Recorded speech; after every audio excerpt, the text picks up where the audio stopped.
हळद रुसली कुंकू हसले या मालिकेच्या पुढील काही येणाऱ्या भागांचे लेटेस्ट त्याचबरोबर इंटरेस्टिंग अपडेट आपण आपल्या आजच्या या व्हिडिओमध्ये जाणून घेणार आहोत. चला तर मग मित्रांनो, अजिबात वेळ वाया न घालवता सुरुवात करूया आपल्या आजच्या या व्हिडिओला. तर आत्तापर्यंत आपण पाहिलं आहे की कृष्णा आणि दुष्यंत यांची आता सुपारी फोडून झालेली आहे आणि बाळजाबाईंनी ठरवलं आहे की लग्नाचे सर्व जे काही विधी आहेत, जे काही कार्यक्रम आहेत ते सगळं त्यांच्याच घरी पार पडणार. मग आता कृष्णा ही दुष्यंतच्या घरी लग्नाच्या कार्यक्रमांसाठी गेलेली आहे. तर आता तिची मेहंदी आहे आणि मेहंदीसाठी कृष्णा आणि दुष्यंत या दोघांनाही छान निळ्या रंगाचे कपडे दिलेले आहेत आणि आता दोघांनाही एकत्र असं सुंदर तयार झालेलं बघून सगळी लोक जे असतात ती म्हणत असतात की वा, किती सुंदर कपल आहे. खरंच अगदी मेड फॉर इच अदर म्हणतात ना, ते हे असंच असेल. तर आता दुष्यंतचे मित्रसुद्धा म्हणत असतात की दुष्यंत, तुझं चॉईस उत्तम आहे. दुष्यंत आता कोणाला काहीच बोलत नसतो, कारण कृष्णाबरोबर तो लग्न हे फक्त त्याची मजबुरी म्हणून करत असतो. कृष्णा दुष्यंतकडे बघते आणि तीसुद्धा शांतच राहणं पसंत करते. त्यानंतर पुढे आपण पाहतो की आता कृष्णा हिच्या हातावरती मेहंदी पाडून झाल्याच्या नंतर कृष्णाला आता जेवायची वेळ आलेली असते. त्यावेळेस आता मुद्दामून लगेचच सगळ्या मुली म्हणत असतात, दुष्यंत, अरे तू भरव ना तुझ्या बायकोला. दुष्यंत म्हणतो, काय मी कशाला, तुम्ही एवढ्या सगळ्याजणी आहात ना, तुम्ही तरी कोणी ॲडजस्ट करा. त्यावर मुली म्हणत असतात की नाही असं का म्हणून, आणि आम्ही काय ॲडजस्ट करायचं, तसंही आम्हालासुद्धा आमच्या हातांवरती मेहंदी पाडायचीच आहे ना, त्यामुळे तुझ्या बायकोला तर तुलाच भरवावं लागेल बाबा. त्यावर दुष्यंत म्हणतो, तिची ताई आहे ती भरवेल, हो ना. त्याबरोबर लगेचच आता मुली म्हणतात की नाही असं कसं तिची ताई भरवेल, तिच्या ताईला पण हातावर मेहंदी पाडायची आहे, हो ना ताई. त्यावर मात्र आता भक्ती काहीच बोलत नाही. त्याबरोबर कृष्णा म्हणत असते, मी काय म्हणते, मी ही मेहंदी धुवून टाकतो आणि मग त्याच्यानंतर जेवतो, मला चालेल. त्यावर लगेच मुली म्हणतात, वहिनी अहो, मेहंदी आज पुसायची नाही आहे, आता थेट सकाळी मेहंदी काढायची, समजलं ना. म्हणून तर सांगतो ना दुष्यंतला भरवायला, आणि कशाला लाजताय एवढ्या, नवराच आहे ना तुमचा, भरवेल की तो. त्याबरोबर मग मात्र आता दुष्यंतचा नाईलाज होतो आणि दुष्यंत स्वतःच्या हाताने कृष्णाला खायला घालतो. आता तो जेव्हा कृष्णाला पुरी भाजी भरवत असतो त्यावेळेस त्याने गौतमीला चॉकलेट भरवलेला प्रसंग आठवत असतो. तिथे गौतमी ही त्याच्यावर खोटं प्रेम दाखवत होती, तर इथे कृष्णा ही लोकसमोर असल्यामुळे लाजत असते. तर आता आपण पुढे पाहतो की इकडे ह्यांचं सगळं छान सुरळीत सुरू असतं. इतक्यात त्या ठिकाणी पत्रकार आलेले असतात. पत्रकार दुष्यंतला विचारत असतात की सर, तुम्ही एवढे शिकलेले आहात, वेल एज्युकेटेड आहात, रिच आहात, मग तरीही तुम्ही अशा एका सरळ सामान्य मुलीबरोबर लग्न करण्याचा निर्णय का घेतलात, ते सुद्धा गावच्या मुलीबरोबर. त्यावर दुष्यंत म्हणत असतो, प्रत्येक वेळेस असं जरुरी नसतं की आपण जसे आहोत तसाच जोडीदारसुद्धा आपण निवडायला हवा. आता तुम्ही जो प्रश्न विचारलात त्याच्यातच तुमचं उत्तर दडलेलं आहे. मी शहरी आहे, माझे विचार शहरी आहेत, पण माझं कुटुंब गावी राहणारं आहे, गावचं आहे, माझी आई गावची आहे. मग त्यांना समजून घ्यायला, त्यांच्याबरोबर जुळवून घ्यायला त्यांच्यासारखीच मुलगी हवी ना. म्हणूनही मी गावची मुलगी निवडली. आणि त्यातूनही महत्त्वाचं, मी ज्या मुलीबरोबर लग्न करायचं ठरवलं आहे ती फक्त घरचाच नाही तर इतरांचा विचारसुद्धा करते, आणि आमच्या घराण्यात ही अशीच मुलगी येणं गरजेचं आहे. स्वार्थी लोकांना आमच्या घरात जागा नाही. आता तो हा शब्द गौतमीला आठवून म्हणतो. त्याबरोबर आता पत्रकार म्हणतो, सर सॉरी, काय म्हणालात तुम्ही. त्यावर दुष्यंत म्हणतो, स्वार्थी लोकांना आमच्या घरातच काय, कुठेच जागा नाहीच आहे की जगात, असं म्हणायचं होतं मला. बाय द वे, तुम्हाला आणखीन काही प्रश्न विचारायचे आहेत का. त्यावर लगेचच पत्रकार म्हणत असतात की आम्हाला तुमच्या होणाऱ्या मिसेसना काही प्रश्न विचारायचे आहेत. सो मॅम, तुम्हाला कसं वाटतं आहे दुष्यंत सरांबरोबर लग्न करताना. त्यावर कृष्णा म्हणत असते, दुष्यंत सरकारांबरोबर लगीन करताना मला बरं वाटायलं आहे. त्याबरोबर आता लोकांमध्ये अशी चर्चा व्हायला लागते की बापरे, ही किती गावंढळ मुलगी आहे. तर दुष्यंत लगेचच कृष्णाची बाजू घेत म्हणतो, ती जरी साधी असली ना, कमी वेल एज्युकेटेड असली तरीसुद्धा ती चांगली आहे मनाने. ती कोणाचा कधी वाईट विचार नाही करत, ती कोणाला कधी मागोरी वाईट नाही बोलत, जे काही असेल ते रोक बाय ठोक तोंडावर, आणि त्यामुळे तिचा हा स्वभाव मला आवडला आणि म्हणूनच मी तिच्याशी लग्न करायला तयार झालो.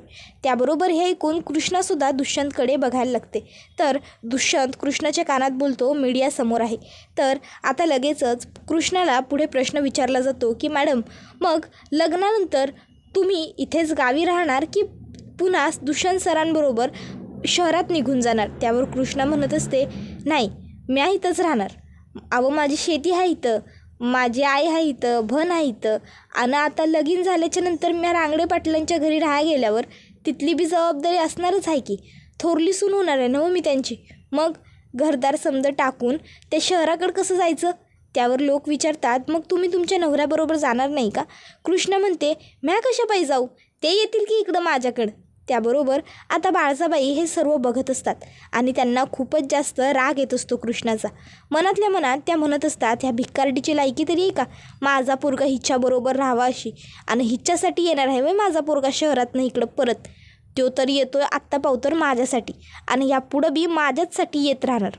त्याला मी त्याच्या लायकीची आणि त्याच्या तोला मोलाची बायको नाही जरी या 6 महिन्यांनी करून दिली ना, तर म्या बी नाव नाही सांगणार, बाळजा रांगडे पाटील. ह्या पोरीला आता किती उडायचं आहे तेवढं उडू दे दुष्यंतच्या नावावर. एकदा का हिला दुष्यंतनी काडी मोड दिली की मग बाजारच उठवतो हिचा समजा. नाही जर लोकांमध्ये चर्चा झाली ना की दुष्यंतनं डिवोर्स दिला म्हणजे किती वाईट पोरगी असेल ही अशी, तर नाव नाही सांगणार, बाळजाबाई. त्याबरोबर आता बाळजाबाई हा सर्व विचार करतच असतात. इतक्यात त्यांना बहिणावतीचे शब्द कानावर पडतात. काय म्हणा एखाद्याचं नशिबो, आपल्या दुष्यंतला लहानपणापासून तुम्ही अगदी राजकुमारासारखं सांभाळलं. अगदी कधी पायाला घाण नाही, तर कधी कपड्याला मळ नाही, काही नाही म्हणून एक सुरकुती नसायची त्याच्या कपड्याला. आणि आज बघा की आज घाण त्याच्या पदरात पडली. चिखल कुठची मेली ही कार्टी. अहो ही पोरगी ना काही बरोबर वाटेना मला. म्हणजे बघा की किती साधी दिसायला लागली. आपल्या दुष्यंतची बायको म्हणजे कशी, अशी उंच सडक बांधाची, लांबलचक केसाची, गोरी गोरी रंगाची नार, आणि त्यात हे असं मस्त ते काय म्हणतात ते फॅशनी कापडं. अशी पोर पाहिजे आपल्या दुष्यंतला. ही पोरगी तर कुठं शोभते दुष्यंतला. जाऊ द्या, पर आता काय करणार, ज्याच्या त्याच्या नशिबाचा भाग. आता हे ऐकून इथे बाळजाबाईंना राग येतो, पण बाळजाबाई स्वतःवरती ताबा ठेवतात. त्यानंतर आपण पाहतो की आता कृष्णा आणि दुष्यंत हे आपापल्या रूममध्ये निघून जातात. दुसऱ्या दिवशी आता त्यांचं संगीत असतं. संगीत करता खूप वेगवेगळी लोकं आलेली असतात.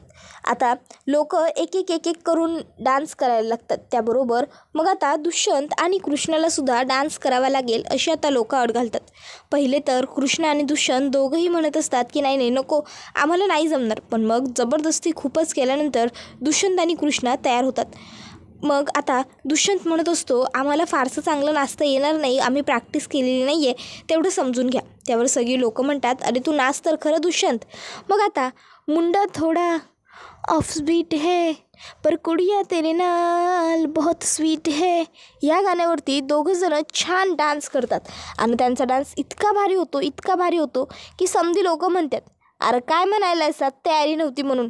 असं वाटायला लागलं की तयारी करूनच नाचायला लागलाय तुम्ही. वा, काय मस्त तालीम बसवली रे तुम्ही.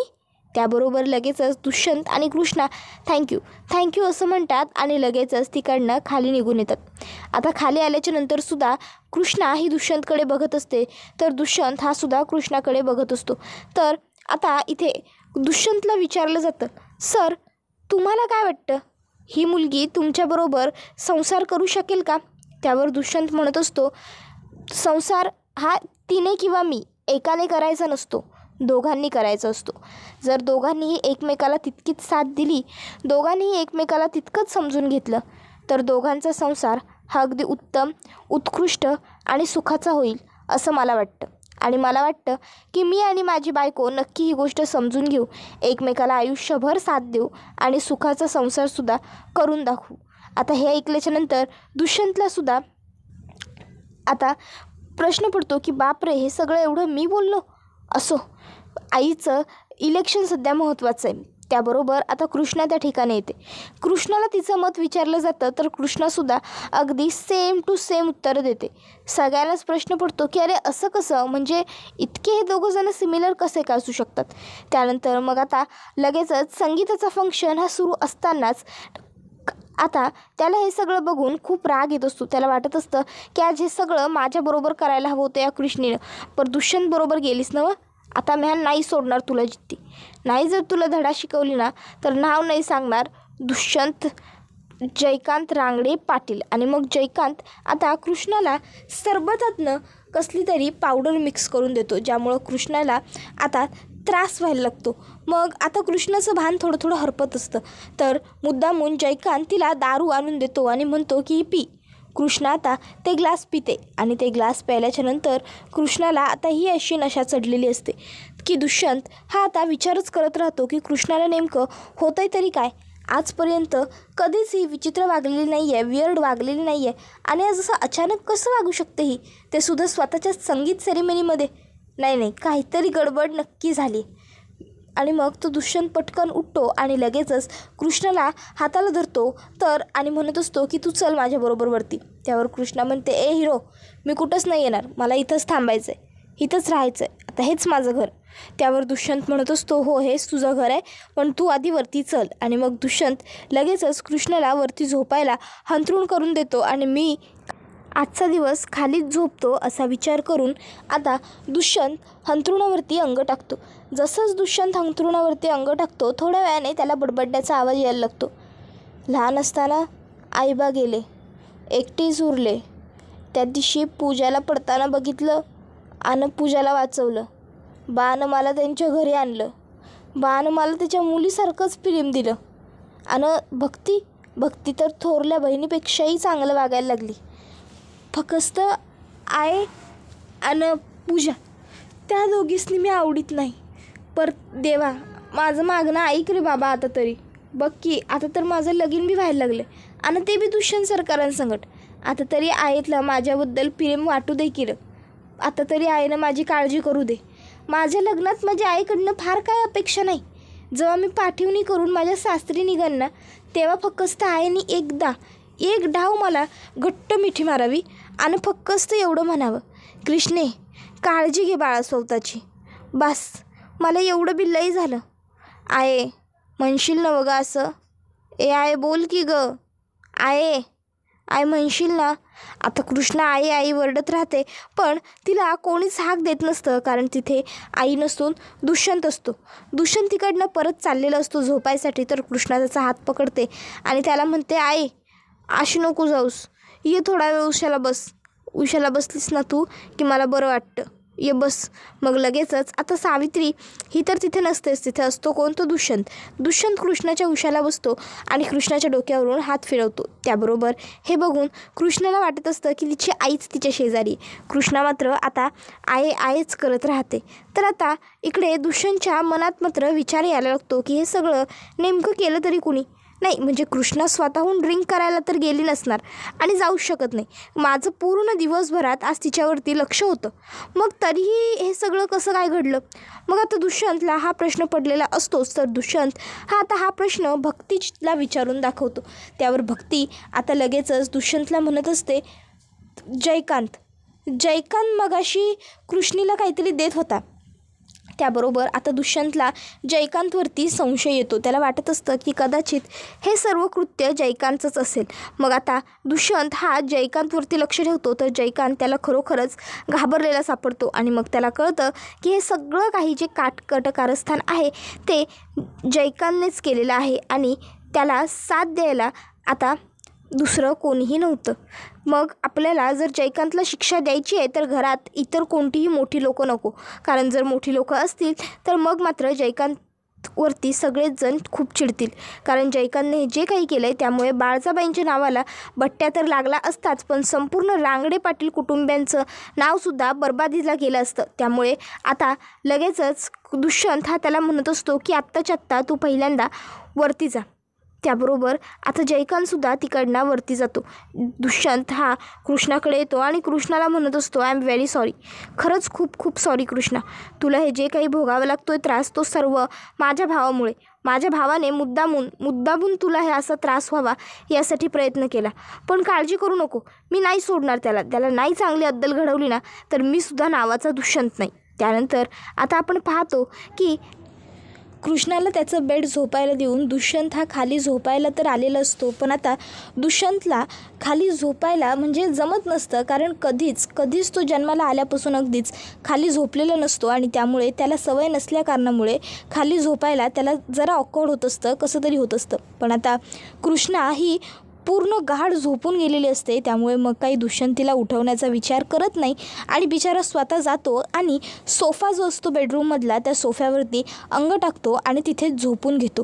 तर आता दुसऱ्या दिवशी ज्यावेळेस सकाळी कृष्णा उठते त्यावेळेस मात्र कृष्णाचं सगळं डोकं जड झालेलं असतं. कारण अर्थात तिला कधीच दारू प्यायची सवय नाही आणि पहिल्यांदा जर तिने ड्रिंक केलं होतं तर तिला आता त्याचा त्रास व्हायला लागतो. त्याबरोबर आता कृष्णा हिला कळत नसतं की मला असं गरगरल्यासारखं का होतं आहे, माझं डोकं का एवढं जाम दुखतं आहे.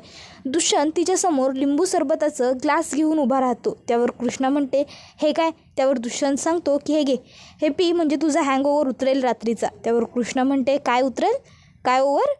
त्यावर दुष्यंत सांगतो म्हणजे तू रात्री दारू प्यायली होतीस ना, म्हणून तुला आता असा त्रास होतो. कृष्णा म्हणते ओ ग बसा, उगाच तोंडाला येईल ते बोलताय काय. दारू आणम्या इथं कधी ते ताडी माडी तसलं काय आम्ही बघत नाही आणि तुम्ही दारू पिरू. बाई माणसाला असं काम शोभतं व्हय, उगाचच्या उगाच काय पण सांगू नका. त्यावर दुष्यंत सांगत असतो तू चुकून ड्रिंक केलं होतंस, ते ॲक्च्युली तू जो सरबत घेतला होतास ना त्या सरबतामध्ये ड्रिंक मिक्स होतं, त्याच्यामुळे ते तसं झालं होतं.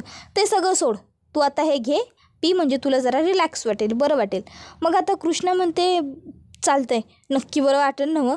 त्यावर दुष्यंत सांगतो हो बाई वाटेल. मग कृष्णा आता ते सरबत पिते आणि त्यानंतर कृष्णा आता जरा नॉर्मल झालेली असते, तिला जरा बरं वाटत असतं.